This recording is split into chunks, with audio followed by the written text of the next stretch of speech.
एक बालक ने भगवान शिव को ही पेड़ के साथ रस्सी से बांध लिया। आखिर क्यों?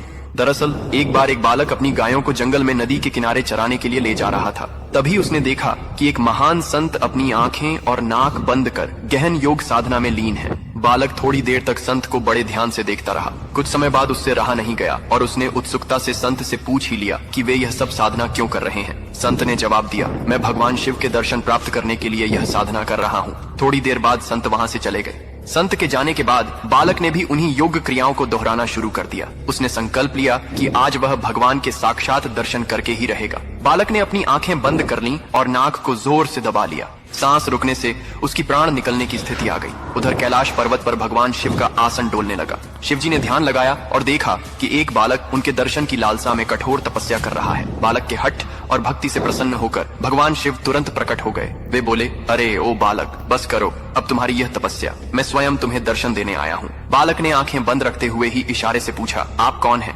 भगवान शिव ने उत्तर दिया, मैं वही भगवान शिव हूँ जिनके दर्शन के लिए तुम इतनी कठोर साधना कर रहे हो। बालक ने आंखें खोली और तुरंत एक रस्सी लेकर आया। क्योंकि उसने भगवान को पहले कभी देखा नहीं था, इसलिए उसे विश्वास नहीं हुआ कि ये सच में भगवान शिव हैं। पहचान की पुष्टि करने के लिए उसने भगवान शिव को पास के एक पेड़ से रस्सी से बांध दिया और संत को बुलाने के लिए दौड़ पड़ा। वह संत दौड़ते हुए वहाँ आए, लेकिन उन्हें वहाँ कोई दिखाई नहीं दिया। उन्होंने बालक से कहा, मुझे तो भगवान कहीं नहीं दिख रहे। तब बालक ने भगवान शिव से पूछा, प्रभु यदि आप सच में भगवान शिव हैं तो संत को दिखाई क्यों नहीं दे रहे? भगवान शिव मुस्कुराए और बोले, जो भक्त बिना किसी छल कपट के निष्कलंक और सच्चे मन से मुझे याद करता है, मैं उसे अवश्य दर्शन देता हूँ। तुमने बाल हठ और निश्चल श्रद्धा से मेरी आराधना की, अपने प्राणों की भी परवाह नहीं की, इसलिए मुझे कैलाश से मृत्यु लोक में आकर तुम्हें दर्शन देने पड़े। लेकिन ये संत अभी भी पूर्ण शुद्ध भाव से नहीं साधना कर रहे हैं। वे रोज क्रिया तो करते हैं, लेकिन उनके मन में अभी भी भटकाव और स्वार्थ है। इसलिए मैं उन्हें दिखाई नहीं दे रहा, पर तुम्हें प्रकट रूप में दर्शन दे रहा हूँ।